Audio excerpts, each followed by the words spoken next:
All right, everybody, welcome to another Game Dev Roundtable here on Game Wisdom, where we examine the art and science of games.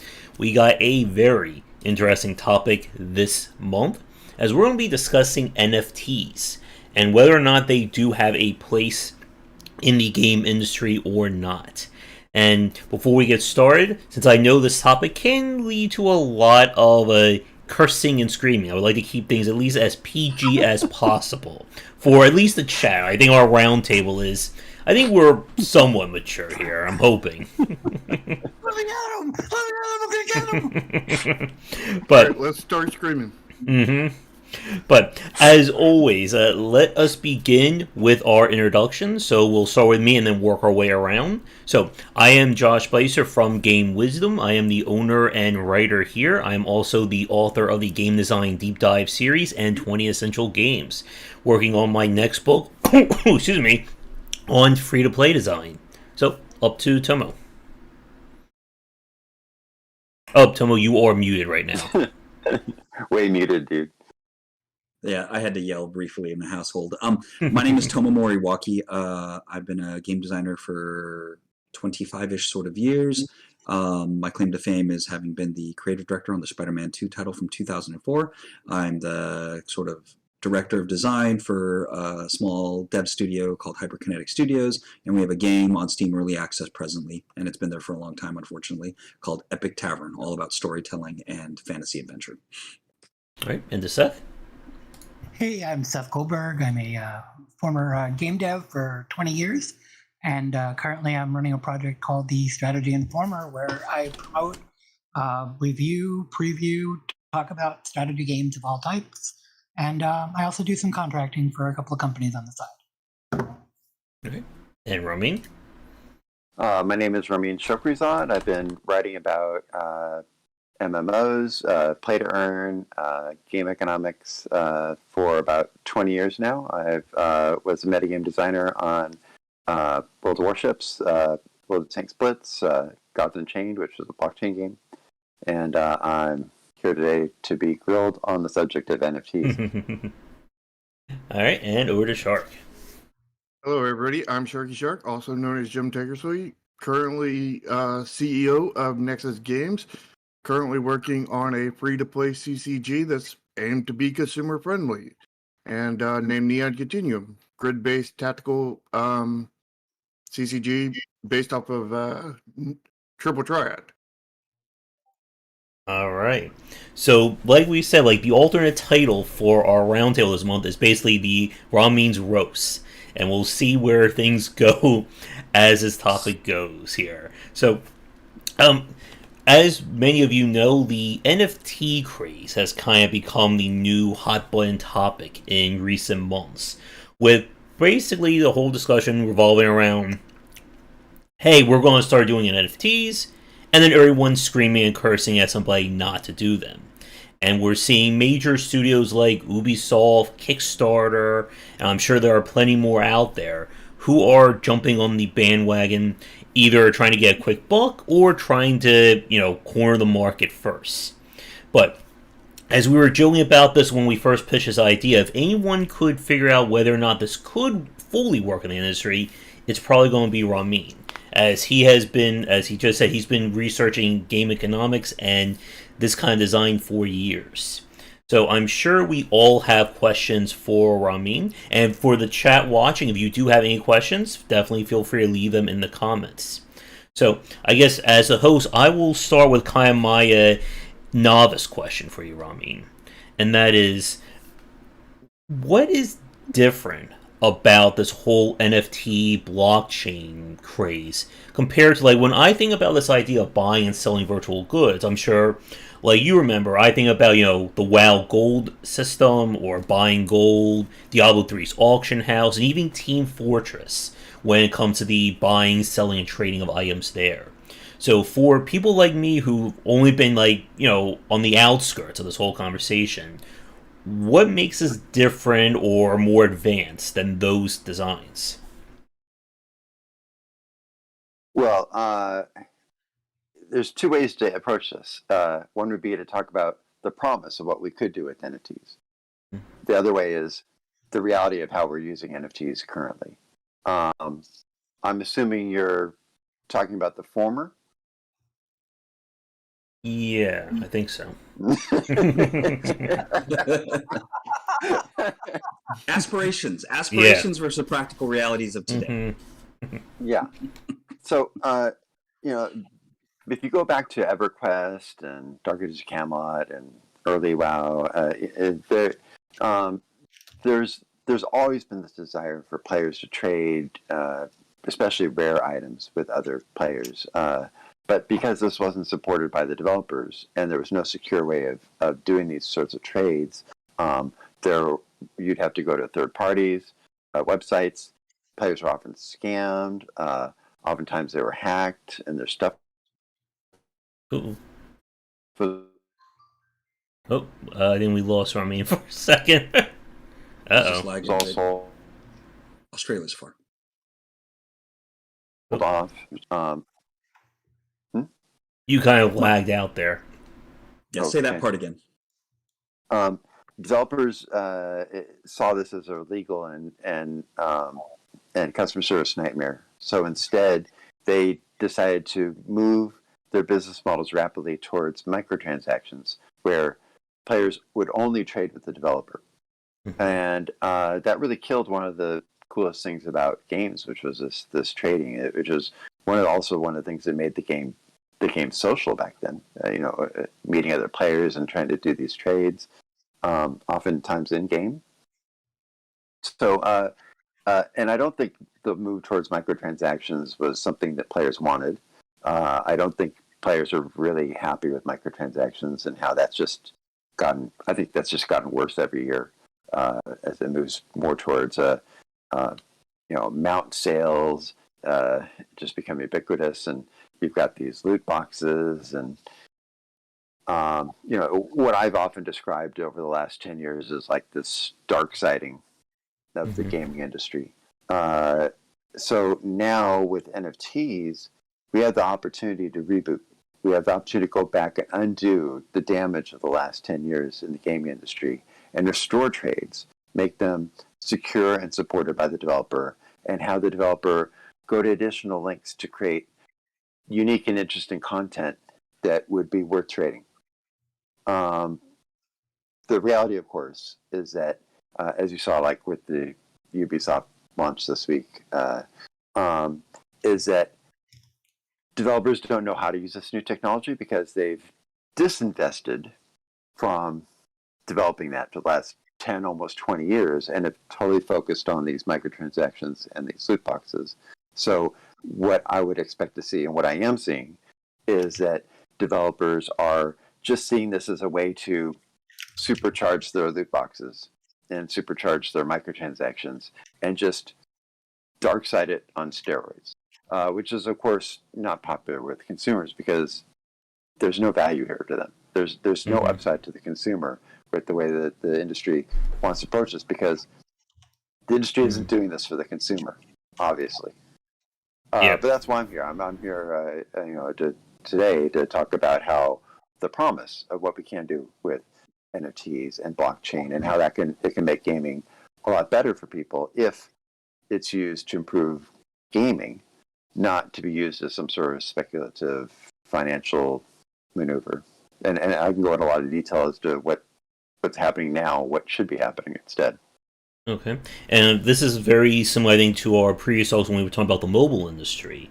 And like you said, with kind of the rise of microtransactions and developers kind of rushing into that model.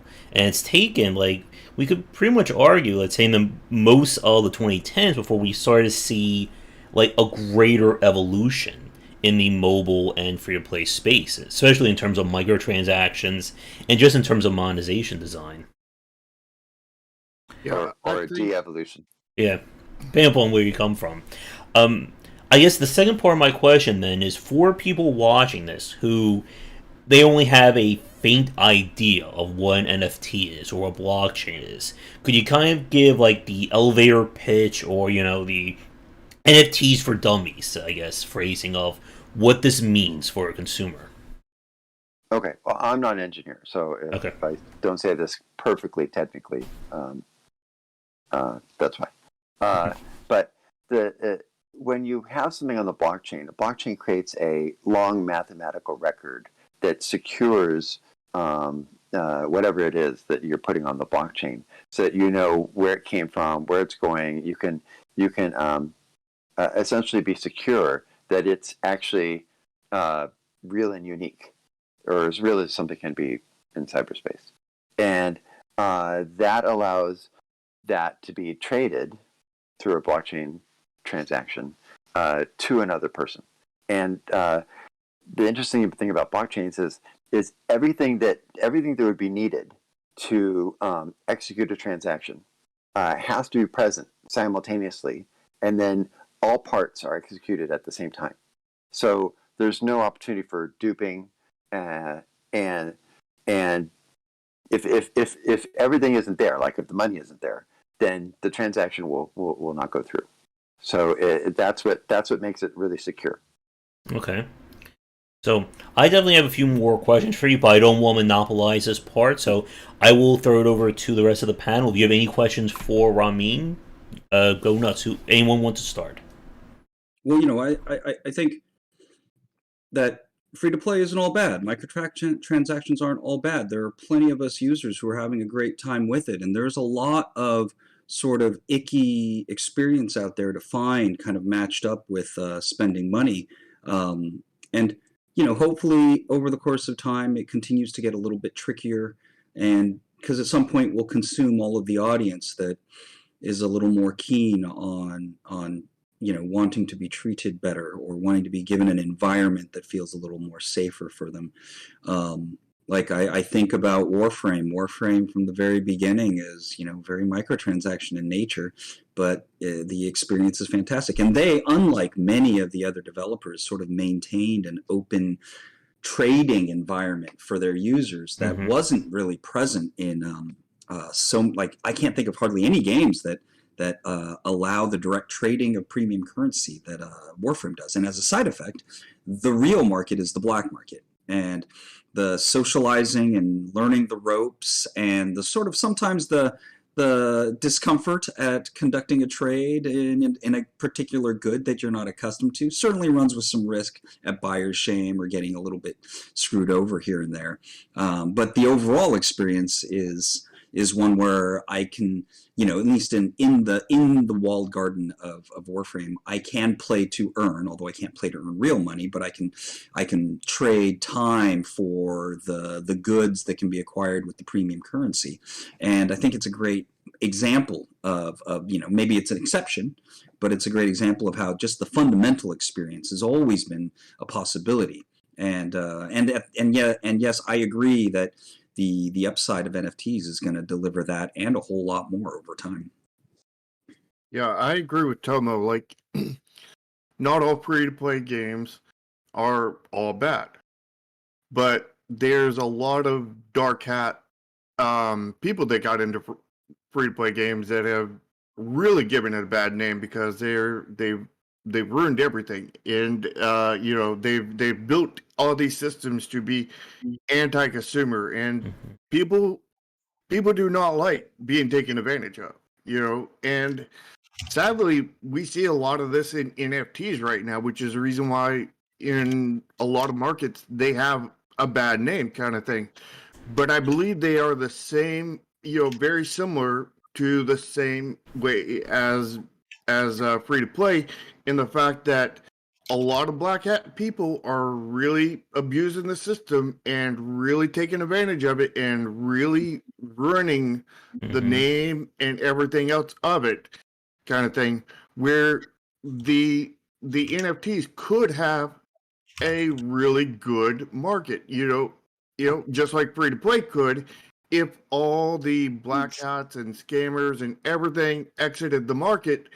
The problem is they're not until consumers stop buying their stuff. And when the problem is when they stop buying their stuff, are they going to stop buying all free to play or all NFTs? And that's a question we don't know the answer to, and it's a very difficult one. But like, I feel that white hat developers need to come forward, like myself, like Ramin, I'm doing a white hat, free to play game. Ramin's doing a white hat NFT game. And, we need to come forward and come onto the market in a big way and really show that there are good aspects to these things and they're not all abusive kind of thing. And maybe we can shift the flow of how things are done in the future from other developers, as well as the way consumers see them. If they can see the dirty ones as the dirty ones and the clean ones as the clean ones, then they're going to divorce themselves from the dirty and attach themselves to the clean. Mm-hmm. And I got to say about that, but I'll let Seth kick in too because he hasn't talked yet. I just wanted to just add a quick comment there to Shark that just as we were talking about we're having our something about free to play design, that a lot of developers are trying to make all the money with their games, are trying to basically overexploit their monetization systems, and was one of the reasons why a lot of free to play and a lot of mobile games just turn out to be more on the exploitive side. And yeah, like you just said, Shark, that it's taken the consumer side of things a very long time to kind of finally push back against it. And like I would say in like the last 2 to 3 years maybe, we've been seeing more, differing aspects in the mobile and free to play market. But I'll throw it over to you, Seth. So I'm going to try to stay away from any moral arguments here, because we know I can get sidetracked. Let's see how long that lasts. No. Yeah. So I polled, the indie dev or the game dev subreddit, which is very much against NFTs, about why they were against NFTs. And I got a bunch of hate, and my thread was downvoted to infinity. And basically, I'm not allowed at most conventions any longer. But I did get a couple of people responding that with some reasonable reactions that I wanted to try to throw at Ramin today. So the first one is people are on the understanding. I have no opinion here. I am, by the way, I am pretty much against what has gone on with NFTs so far. But other than that, I have no. Well, not pretty much, very much. But other than that, I have no opinion. They're saying that the technology used for blockchain and NFT can be used in, or not, I'm sorry, can be done in other ways that aren't as energy draining, or can be used for nefarious things. What is NFT and blockchain giving us that cannot be accomplished with other technologies? It's impossible at the moment. Okay, so that's the question? That's one of the questions. Okay. I would say that the most important thing is the secure trade system that is not dependent on the developer, in that it could, in theory, be possible to create a secure system that was hosted by the developer that only involved the developer and maybe the two people selling. But with blockchain, you can actually decentralize that and allow trades to occur outside the control of the developer, so that you can avoid the potential future risk of the developer interfering in those trades. What about the energy cost? Well, the energy cost is probably one of the biggest issues in blockchain. And for instance, in Gods and Chain, where I designed the economy for that, the play-to-earn system, the developer that runs that game had to turn that off for a while because the gas prices. Gas is what you pay to run all the computers that have to do all the blockchain calculations and transactions in order to execute your trade on the blockchain. And those gas prices it got to be higher than the actual cost of of whatever you were trying to buy. That was on Ethereum. Ethereum is notoriously problematic for that. There are newer blockchains that are being developed that are more efficient than Ethereum. There are some groups trying to make Ethereum more efficient, so they don't have to stop using Ethereum. For instance, right now I'm developing on Solana, and we're always looking at even newer systems that are in development that might be more efficient than Solana. But right now, Ethereum is just impractical to use because of the gas prices, which is what you're talking about. Okay. And the gas price is a good estimation of the energy cost too. Well, certainly, yeah. So, has there been like any steps forward in coming up with an agro replacement or solution for the energy? Oh yeah, I mean that's why I'm on Solana instead of Ethereum. But I'm not an engineer, so I'm not going to get into like a technical answer for you. Okay. So I guess it's another like novice question then to kind of like build off of that for a second. So why is there such a high energy cost for blockchain compared again to when like most people think about virtual item trading going back to Team Fortress, WoW, and that, or even something like Second Life's model? My understanding is that there's a lot of different computers and nodes of computers involved in the transaction that verify it. It's not just all happening in one place. Okay. Again, I'm not an engineer, but that's my understanding. So there's a lot of computation power that could be used, and depending on how efficiently the blockchain is designed, will determine how much computational power will be required to do these processes. And there's different things you can do on the blockchain that have different resource costs. So some of the things we do are almost effortless. Some of the things we do are a little more expensive. Like for instance, we're about to do an airdrop. Airvant is my new startup. We're about to do an airdrop to our current NFT holders. And an airdrop is where we can drop an NFT on top of an existing NFT. So if you have an NFT that we're targeting for the airdrop, then you just end up getting, you wake up and there's another NFT in your wallet, which can be pretty exciting. And we're planning to do some really cool things with our NFTs, making them dynamic so that they change over time. But since we don't want to burden our citizens with the cost of the airdrop, we're paying for the airdrop, and that's going to be something like 50 sol, which is expensive. That's like, I don't know. It's like, I'd have to look at see what the current exchange rate is for sol, but it's thousands and thousands of dollars. There's no way to separate the fact that an NFT has, an inherent value. So there's always going to be speculation, and there's always going to, especially in a market where you're creating the ability to trade back and forth. So you can't separate that that's going to happen. What's the game point of using this technology other than supporting this speculative series of gameplay that most likely, like real life, only the top 10% are going to be able to make anything from? What's the end goal?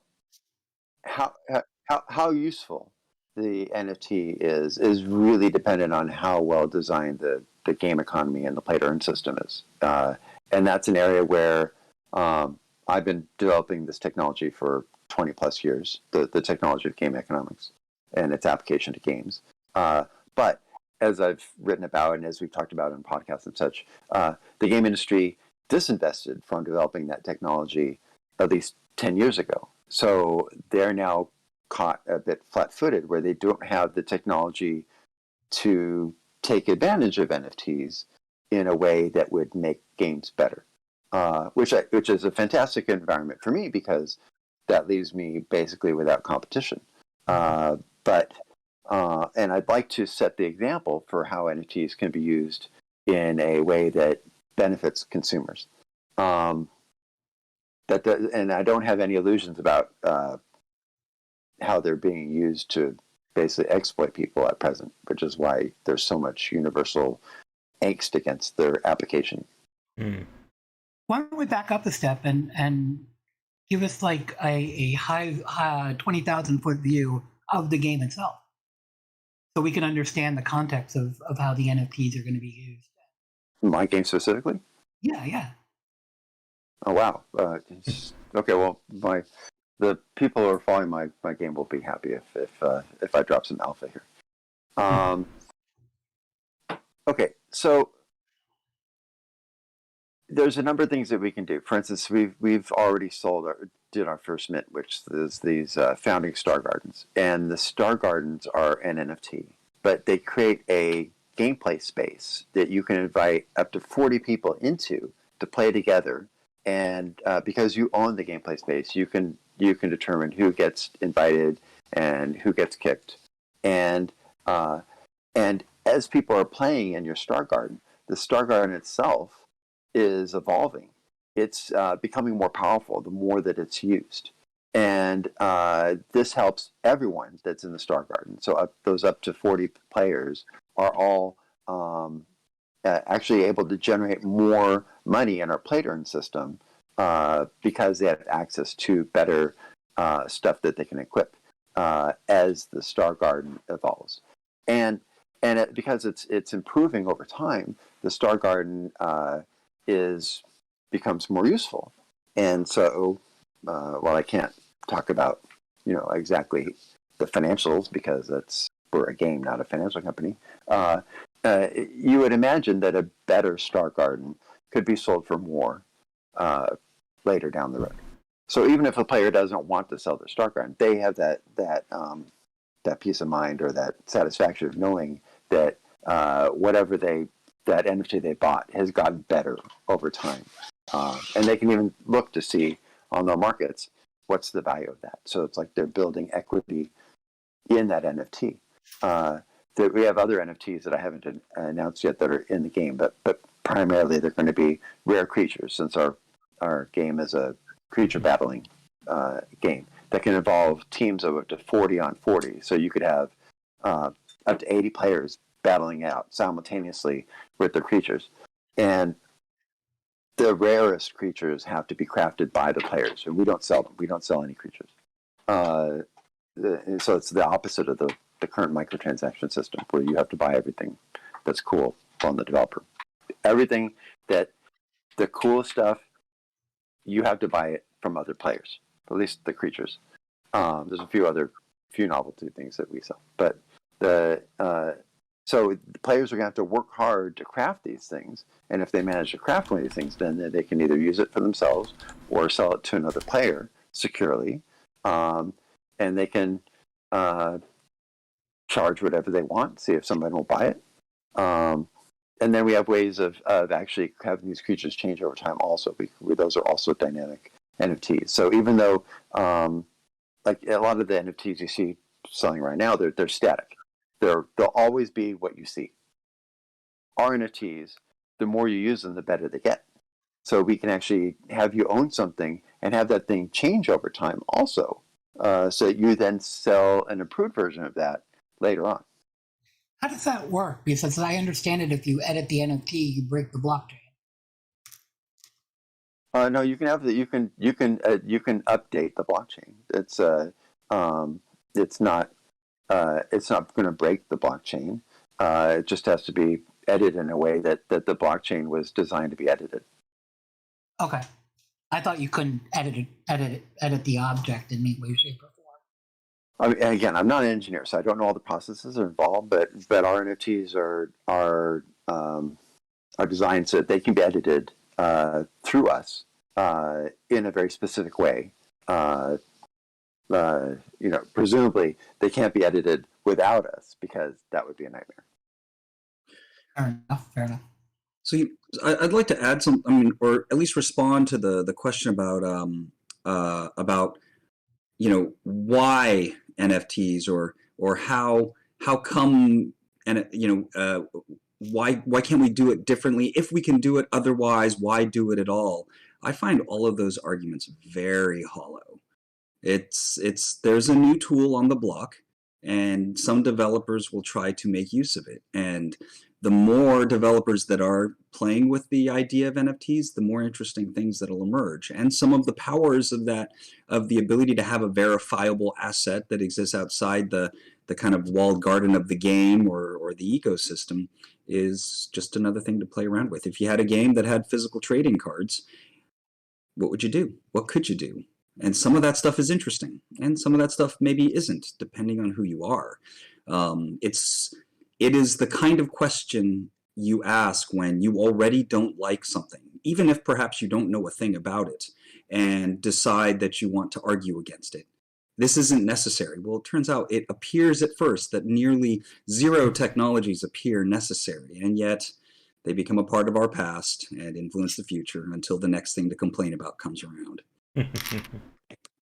I think really what what I keep going back to is as these new technologies, and I don't just mean blockchain, I mean technology in general. Technology can empower people. It can make things possible that weren't possible before. The key thing is, when you look at how the technology is being used, who benefits from that technology? Is this being used to empower consumers, or is this being used to disempower consumers? And I think the fear, which is mostly the reality, is that these new technologies will be used to further disempower consumers. And that's what I call, what we talk about as dark siding. But light siding or white hatting, this means that you could use these technologies to give players more power than they ever had before in how they choose to play and what they do with their gaming assets. And that's my focus. And I want very much to set an example so that other developers who are unsure how to use this new technology will know at least some ways that they could do this properly. Mm-hmm. So I guess, I'll let you finish your question first, Seth.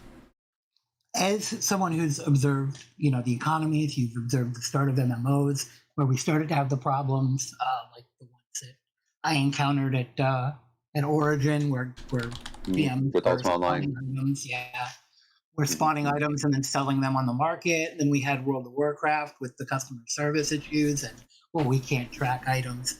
Obviously, things have changed at this point. We can track everything, and we do.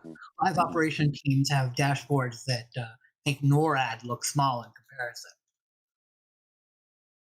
What, as someone who's observed all of this going back and done the game economies, what things do you think that NFT will solve that may be unsolvable by other technologies, or to make it easy?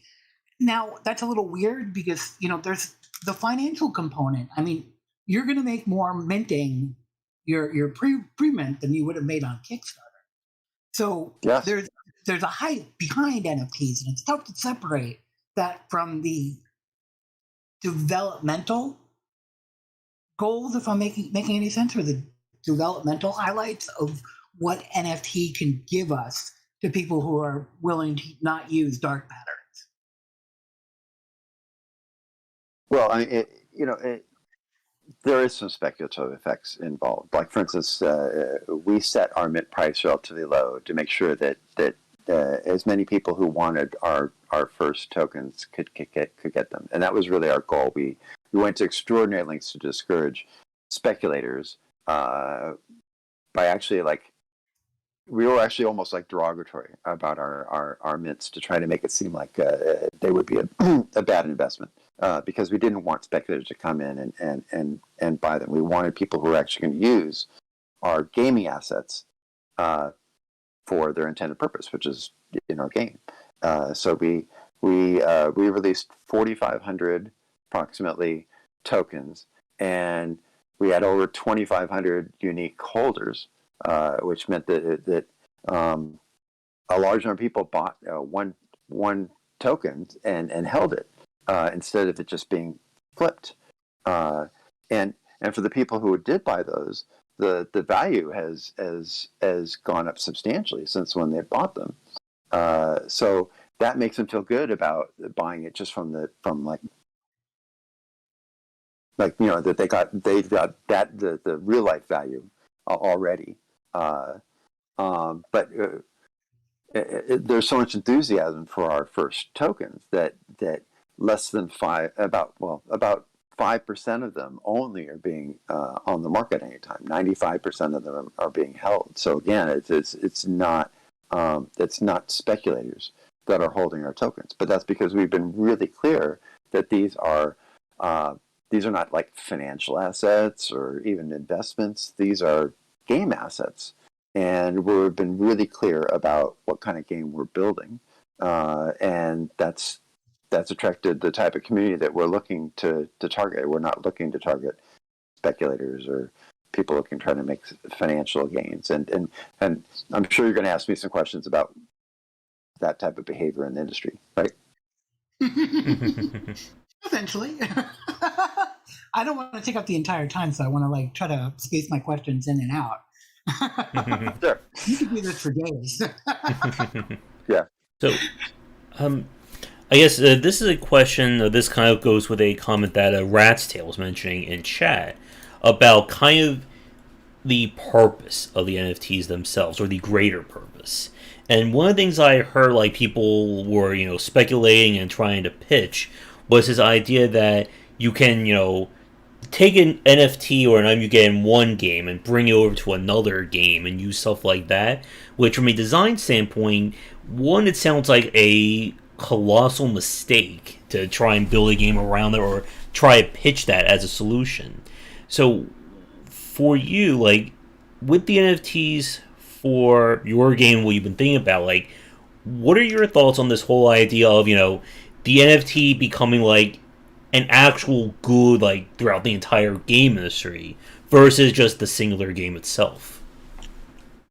Well, I think the idea of bringing one game asset from one game to another game it has some very obvious perils because if it's not designed for the other game, what's it going to do? It could even break the other game unless it's purely cosmetic, and even in that case, I'm not a big fan of just flooding the world with cosmetics. I think that our game assets should do something.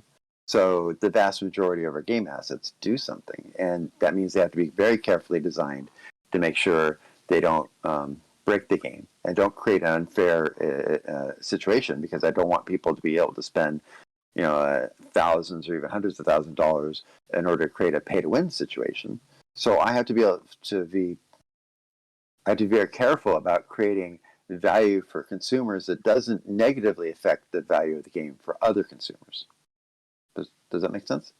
So given that, we do plan to launch a second game, and ideally, if everything goes well, a whole generations of games after these first two. And we want players. When you launch a second game, if it's good, it'll cannibalize from your first game, because people will stop playing the first game and play the better game, which is the second game.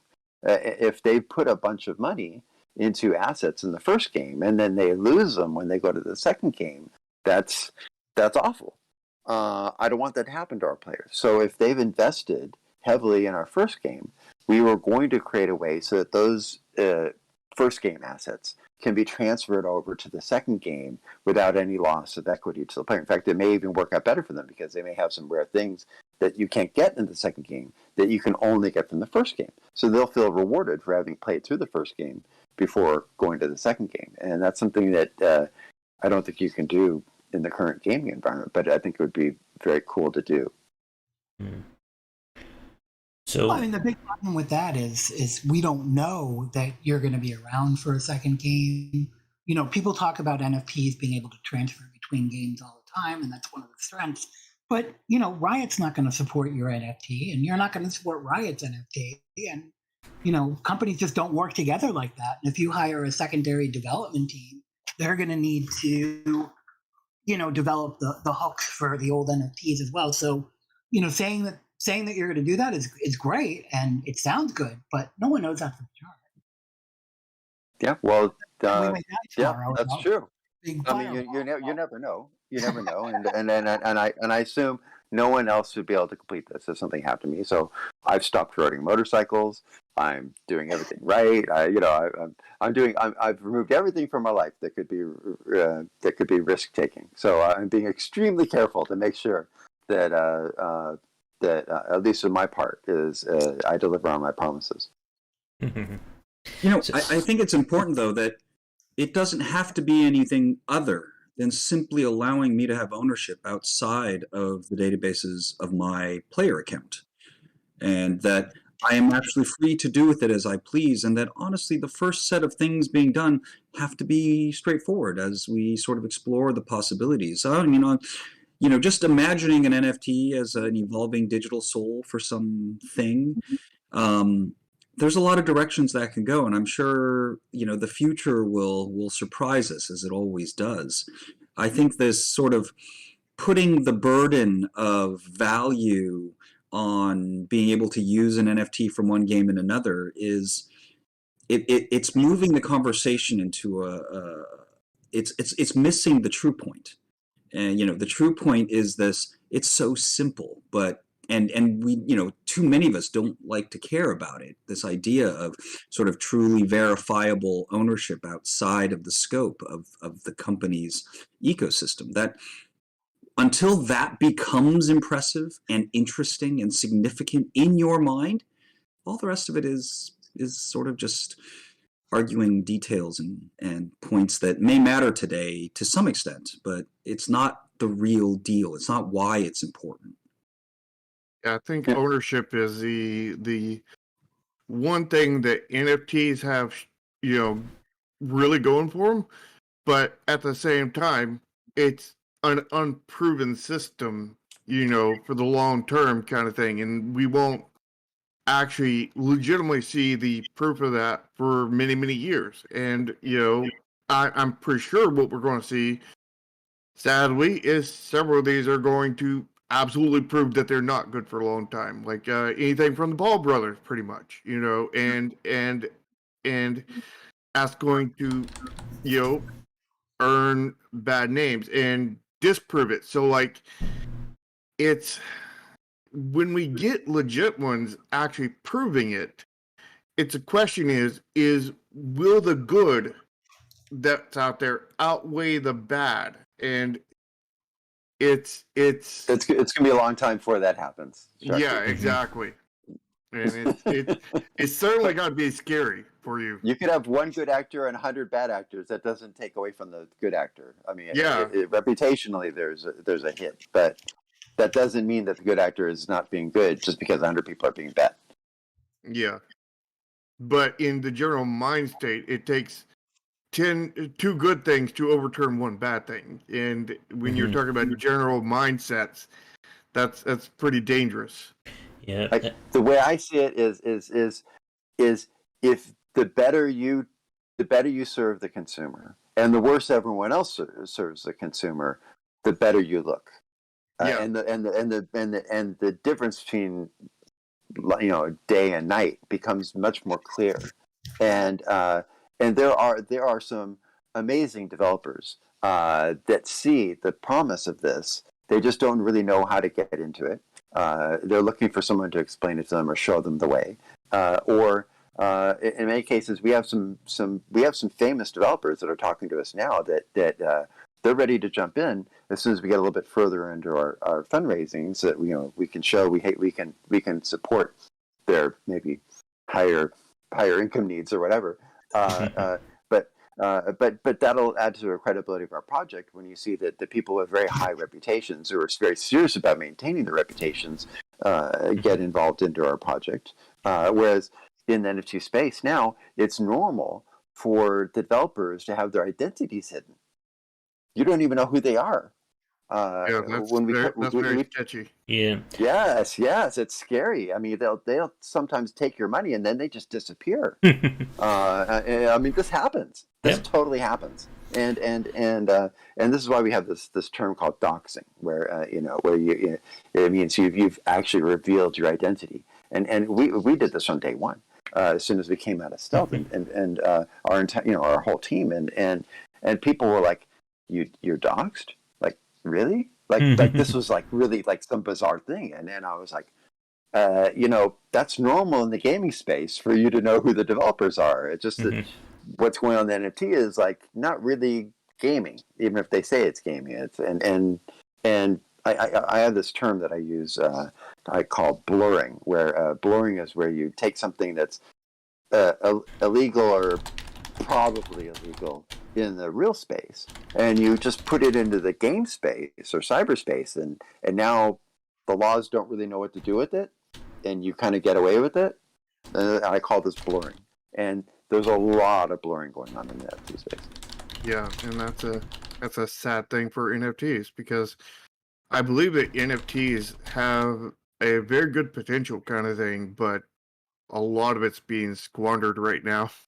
I would say AAA is blurring with all their loot boxes, because Yep.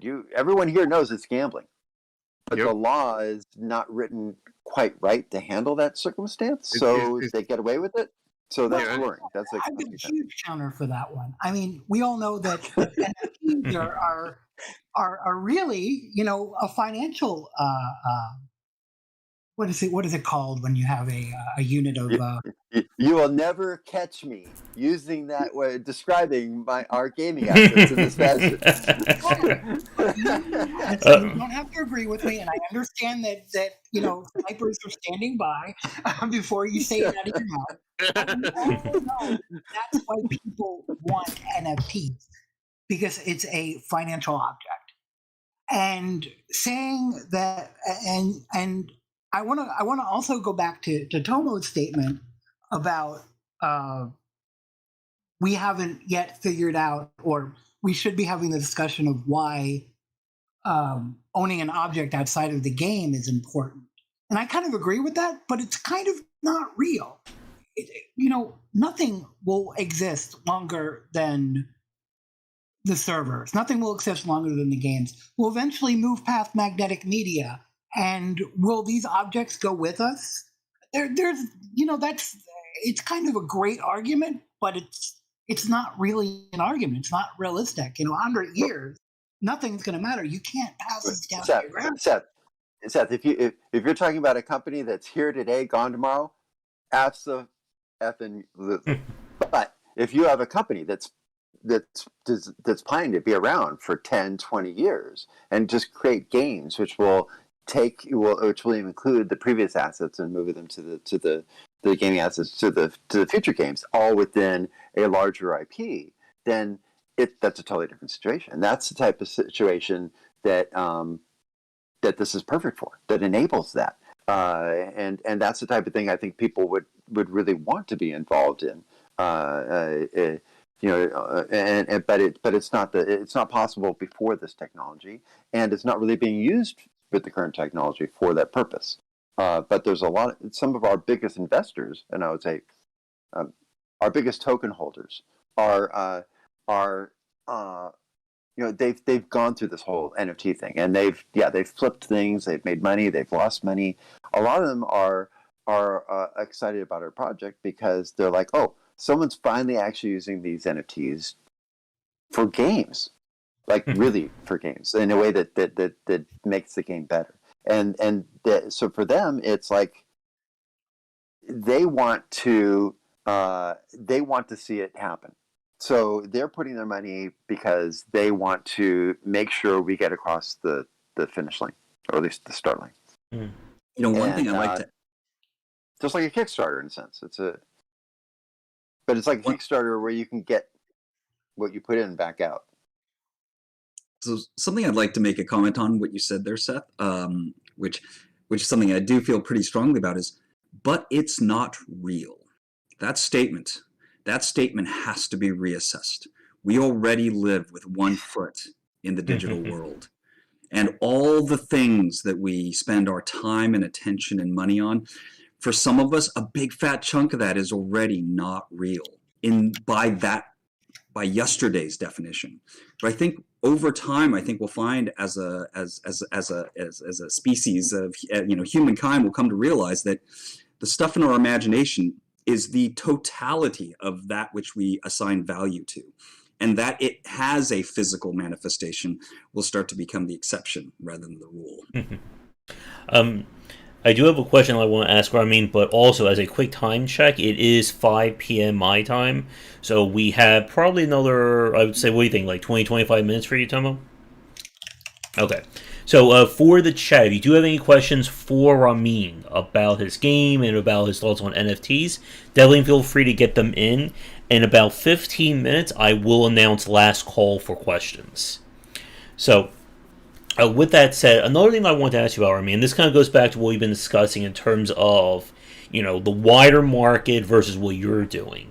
And again, even going back to what we were saying earlier about Ubisoft and how we're seeing a lot of major studios get into it without really understanding.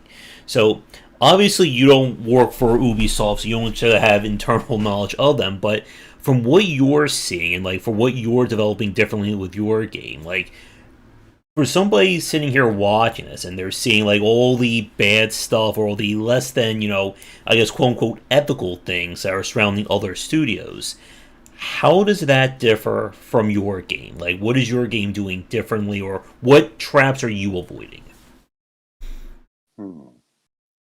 Okay, well, there's been a lot of hype around Ubisoft being the first AAA game company to move into NFTs, and they just released a trailer for this, and it's exactly what I publicly predicted Ubisoft would be doing, and they were almost universally there was almost universally negative response from consumers, because what Ubisoft wanted to do is basically sell more items with just serial numbers on them, and make them NFTs and say, okay, look, now you have a helmet with a number on it.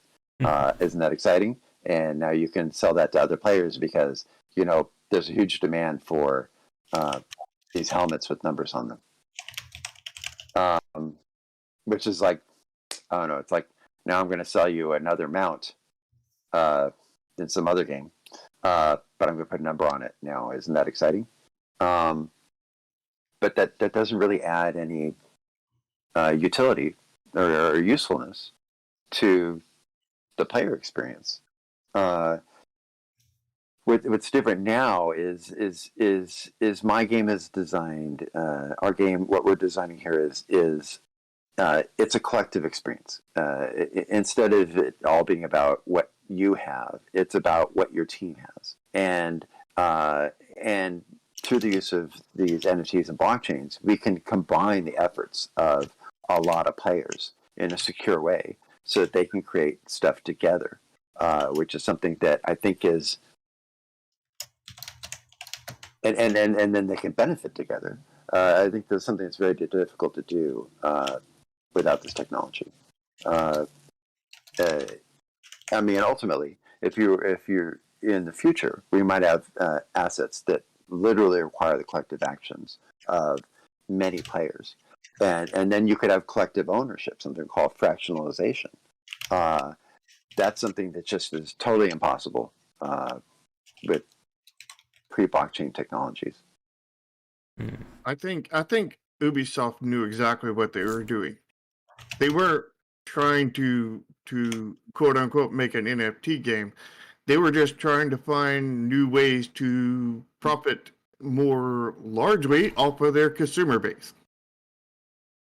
And they were not caring to how they did it or through what means. It's the old AAA model of money first today. We care nothing about the future.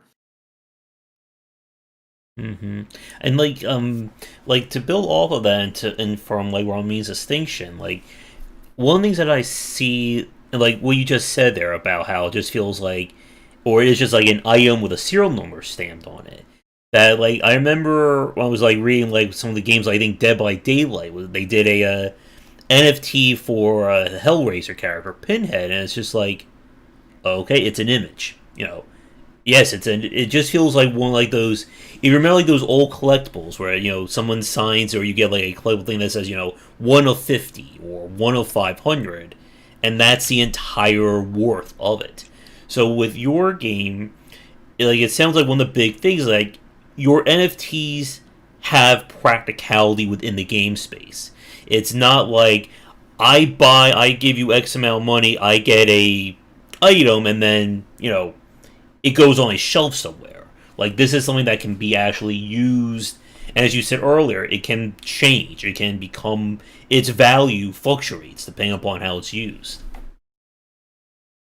Well, I mean, let me just give you an example. Say, say you had an NFT that was in our game. It isn't actually in our game, but I'm saying if you had like a Dragon Slayer sword, and and say you won 100 battles with it, we could actually change the graphics on that sword. So you would have you could see just at a glance that it's a sword that's been very successful in battle. Other people would be able to see this, so you can peacock and show off how cool it is and how cool you are.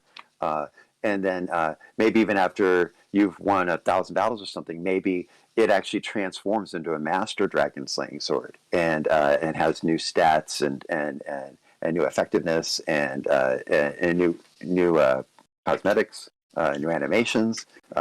We can do all that, and then of course we could say, okay, you need, if you complete the whole set, we can transform that into something else later on. So the possibilities are almost limitless. But say there was some really cool super artifact that you wanted, but maybe you needed the master dragon slaying sword, and you needed the master chest plate armor, and you needed the master boots of swiftness, and all these things required players to play the game for like a year each to get those items, and you needed like 6 of those to create something else. Then now all of a sudden the amount of time that players have put into the game also matters. They're actually literally, because the labor, the work that they've done has gone into the item and improved the item. Now their labor has value. So now we're not only just valuing, the players as being in their world, but how much they've been in our world matters now, and they can actually benefit from the fruits of their labors. So I guess to build off of my question for a second, so for like other people watching this who again more on the novice side like me, like when you're looking at like these major announcements, when you're looking at celebrities endorsing NFTs or Ubisoft doing NFTs, what is the biggest like red flag? Like if a developer right here is, let's say there's a developer watching us right now who's thinking this, like Ramin's idea sounds good, I want to try and do something of this on my own. But if their only exposure to this or their only major examples are what we're seeing in the news, like what is that major issue? Like when does it go into black hat territory with NFTs that you're trying to avoid? I'm not really sure if I understood that question, but I mean, I think the just throwing around the word NFT and saying, oh well, okay, this is like the next newness. I mean, I saw Stephen Colbert lampooning this, but I thought, oh well, at least we made it on Stephen Colbert, so we've arrived. But even if it's from people lampooning us, but we're going to continue to get lampooned until we demonstrate value. Mm-hmm.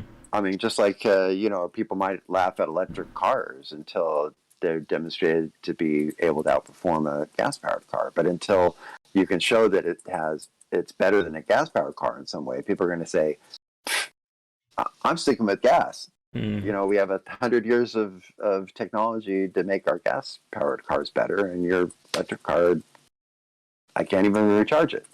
But times change, And when the technology reaches a certain level and enough value has been demonstrated, then you'll see what I would describe as a paradigm shift. And the previous technologies will become obsolete and the new technologies will become adopted.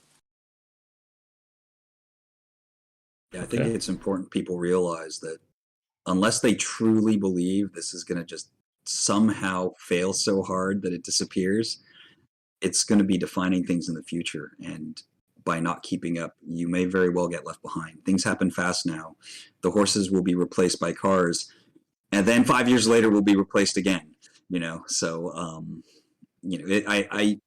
I don't want to deny resistance to new things, and there's plenty of room for things to go wrong. But if you just look at the history, big developments in the way we change our perspective on things tend to stick around, and you might be resisting it at some degree of peril because life and humanity is moving forward faster and faster and faster. But I think that this move towards blockchain gaming is inevitable.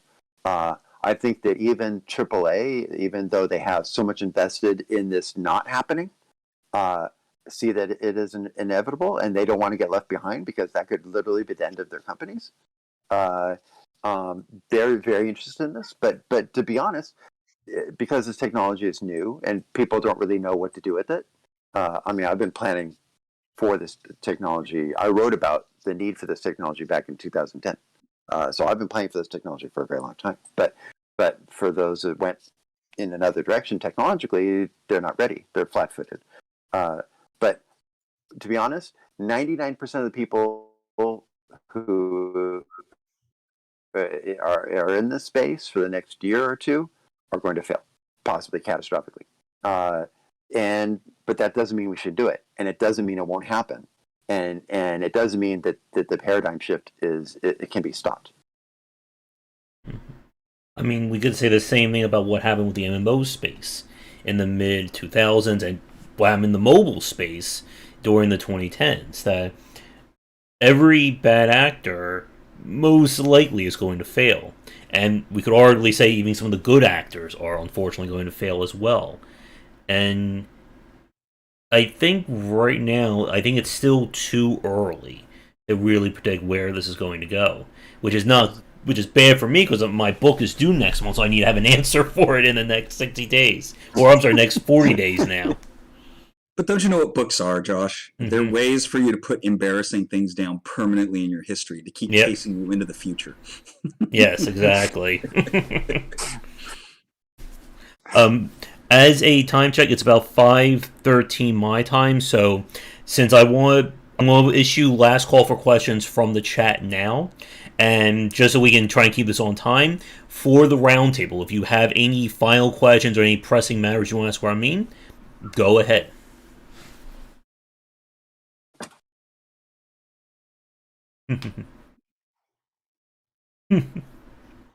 Anyone? I mean, I can talk, but I'm sure someone else had another question. Unfortunately, I'm sure Reddit isn't out of ways to pan us. Well, I think that there's so much. Oh, I just want to add that on the Solana blockchain, one blockchain transaction uses as much energy as uses less energy than 2 Google searches. So if we want to talk about energy use, we shouldn't just be talking about blockchain. There's a lot of things that we just do hundreds of thousands of times a day that use energy, and I think it's great that people are conscious of that. Yeah, and I think all of these things we can expect to take less energy as time goes forward as well. Although that said, I mean, look at the last 50 years. The amount of resources humankind puts into communicating faster, more accurately is overwhelming. The amount of resources of Earth have always been begging to spend more in that direction. And how much brain power do we put into finances, right? This is just, maybe it's uncomfortable to just see it so nakedly happening in front of us, but this is what we are. A question from Joshnomics wanted to know: will you be releasing a detailed look in the economics of Project Illum ahead of beta release? This sounds like a blatant appeal for alpha. The craziest stuff that really makes Project Illum work is probably strongly tied to the business model, which has never been deployed before anywhere. I've been developing this for a long time, but never had a situation where I felt safe deploying this level of my life's work. So that sort of thing, I will wait as long as humanly possible to deploy details of the business model, because I don't want to have to face any competition by people using my business models, at least not until I had a chance to deploy them. But that said, I've already made it clear that nothing that affects gameplay is going to be sold by us, and there's going to be no microtransactions of the selling of the creatures that are used in the game. So it's going to be very clean compared to what they're used to. But because the game is based around play to earn, and I'm going to do my best to make sure that play to earn is sustainable over time, as opposed to some of the other, for instance, in Axie Infinity, the smooth level oceans are down 90% from their peak at this point. Most these game economies, they decline rapidly over time, which is, I've been documenting this for over 10 years. I've designed the game economy so that the usefulness and the amount of work, especially the labor involved of creating these NFTs, goes up over time. So that makes the items that you can craft more useful over time. So it creates a reason for more and more involvement for players in the game over time, instead of there being less and less reason for involvement over time in the game. So I don't know, what was the original question? I think about if you're ever going to release information about it. Oh, yes. So, a lot of the stuff that's really, really cutting edge, we don't release unless we absolutely, until the very last moment. So, yeah, I know Joshnomics would probably very much like to know how we're going to pull this stuff off. I think we've been very generous up to this point in revealing how the game works in quite a bit of detail, especially considering how much more work we have to do to complete it. So I think that's kind of unusual in the space. But yeah, there's the most revolutionary technologies are going to be the last revealed.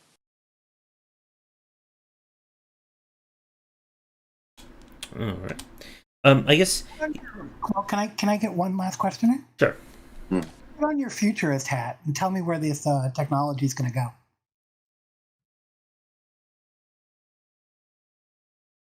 Okay, I have to put my legal filter in to make sure that I don't say anything that's going to get me in trouble first. But I would say that there's going to be a lot of companies that are going to try to rebrand themselves as being part of this metaverse without even knowing what it is, without even knowing how it's going to benefit consumers. And in many cases, those companies may be trying to make sure the metaverse benefits their company instead of consumers. I think the ultimate promise for blockchain is allowing consumers to own their own stuff and to be able to decide what they want to do with their stuff. And so I think they're going to be increasingly skeptical about companies that will want to make sure that the company owns their stuff instead of them owning their stuff, which is what I'm seeing right now. But at some point, if the promise of the metaverse, which I described in my 2010 third-tier game development paper, that's going to allow us ideally to move away from dystopia and more towards utopia. I don't think that's going to happen globally. I think some countries are going to move more towards dystopia, which I define as power being collected into the hands of fewer and fewer people. And in other countries, you're going to see a move towards utopia, where power is distributed in the hands of more and more people. And blockchain is a technology that can be used for the latter, that can empower more and more people instead of fewer and fewer people. So I think it's a powerful and critical utopian technology if used properly. That's why a lot of the big players are jumping in now in an attempt to make sure that doesn't happen. Excellent. All right. Yeah, so I This was a guess fun talk. one quick question, actually two quickies. One from chat. I didn't name any names, right? No, you did not.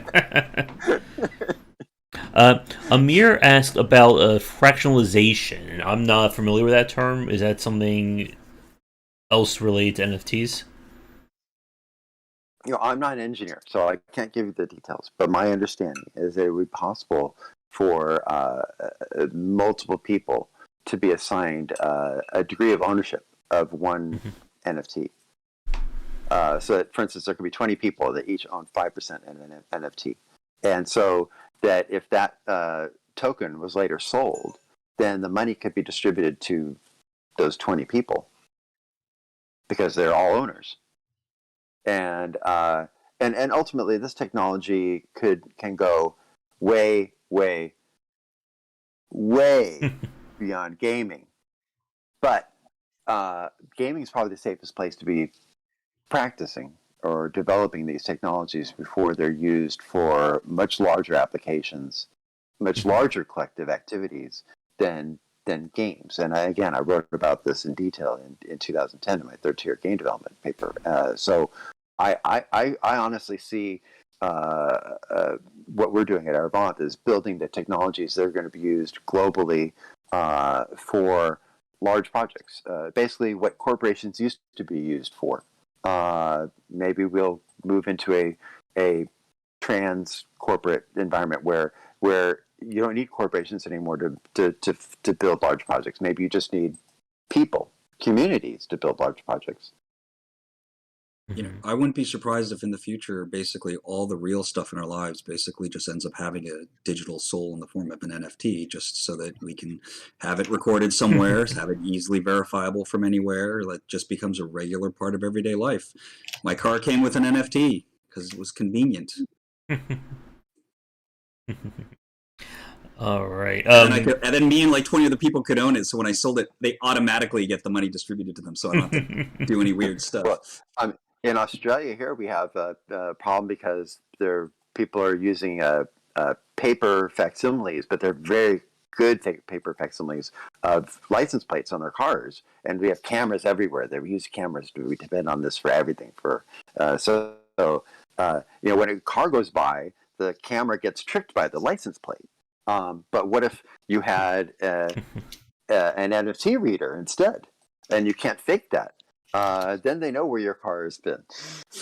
Well, be careful though. The privacy folks might get upset about that possibility. Again, dystopia or utopia depends on who Totally, holds the power and who benefits. And honestly, the addition of this technology isn't going to change that trajectory, because that trajectory is baked into the culture and the trends of that society. Let's hope So China stays. I'm not naming any names. I'm worried about the United States. Okay, I mean, we'll see what happens to everyone else, but I'm keeping an eye on my backyard. but at least right now I'm in Australia.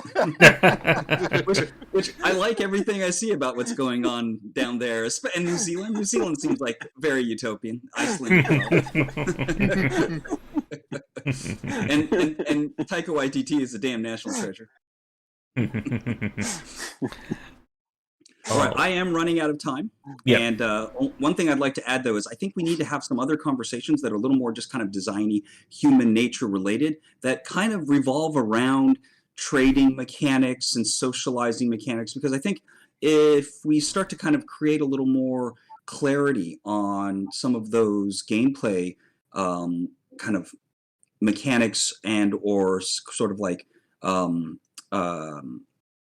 know, I'm not finding the word, but stuff that you, Ramin, I know are already very intimate with, and we could probably have some really great conversations. It'll help sort of clarify the destination of some of these things that are so easy to, without context, vilify. Mm-hmm. Yeah, I mean, you know, since at least 2010, if not further back, I've been writing papers on how to white hat, game design and development in our industry, and I'm just going to continue doing that now that I'm coming out and talking about my work in the how to translate my work into the blockchain space. Obviously, developers aren't going to know how to do this right, or how to do this right by consumers until they see an example of it having been done right by consumers. And so I'd really like to set that example. I mean, that's my brand, and then and then transfer that knowledge to other developers, because at heart I'm just a hardcore gamer myself, and I want to play these games, not just the games I make, but I would love to play the games that other developers are making. All right. So I think Seth, Tomo, and I have had our final thoughts. Shark, do you have any final thoughts or any final question to end the topic on? Just something that's been bugging me, this entire time, and it's nonsense, honestly. But I just want to. How do I say this? Ramin, what do you think about Facebook renaming themselves into Metaverse? Sharky, you're just trying to get me in trouble. you are up to no good. But I would say I've been talking about the Metaverse way before Facebook suddenly got this idea. They got a lot more money. I feel like that doesn't mean they'll do it better. Yeah, I feel like they're trying to cause confusion in the market. All right, but we are right at time, and before we get Ramin into any more trouble, I believe it is time to wrap it up for our roundtable this month.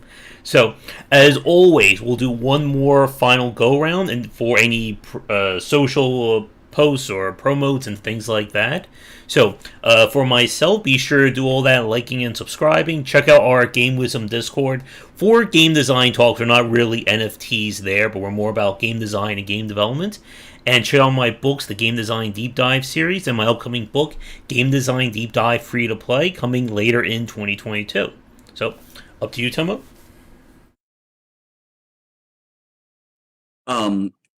You can find all things relating to Epic Tavern between our Twitch channel, which is twitch.tv/Epic Tavern, and our Discord channel, discord.gg/Epic Tavern. We'd love it if you swing by, and these kinds of conversations are the kinds of things we love over there, and especially when it intersects with storytelling. All right, Seth? You can check me out on Twitter, the strategy inf1. I know that's weird. It'll be in the description. Mm-hmm. Also, we have a Discord now where a lot of these people hang out, and a lot of people in the audience or the chat. Yeah, I'll make sure that those links are put in the description. All right, Ramin? You can find out more about our game Project Alune at eravant.com. It is a free-to-play, play-to-earn, cooperative, team-based, we'd like to say AAA MMO on blockchain. And I'll try to make sure you have all my links too. All right, and Shark. I'm currently making the game Neon Continuum. It's a grid-based CCG inspired by Triple Triad. And while it's not NFT, there are some good aspects that are in NFTs that are also in our games, where you you have more ownership over your cards because you can buy and sell them. You can't trade them, but you can definitely buy and sell. And just trying to make a consumer-friendly game. And we have links to Discords and all that stuff in the description. All right. And Tomo hopped out, so he's going to his meeting. So yeah, it has been a great conversation. We now have double sharks and the cast on. But yeah, like for you, Ramin, like we said in chat, like I'm still definitely on the skeptical side about. Again, I'm always very leery when we see like the major companies go for. But like we said, like if that's healthy. Yeah, that's healthy. But if anyone can either prove this to work or, you know, show the good and the bad of it for real, I'm sure it's going to be you and the rest of your team. Well, hopefully he's not showing us the bad, just the good. Appreciate that. Yeah. So, with that said, we will be back next month for another roundtable discussion on another game industry topic. If you suggest a topic, let us know in the comments below. And again, let us know what you think of this one as well, and please keep things PG if you can. But come back for daily discussions on game design here and on game wisdom, where some of the art and science of games. And to the rest of the panel, to everyone, have a great rest of your night. Bye. Yeah. Thank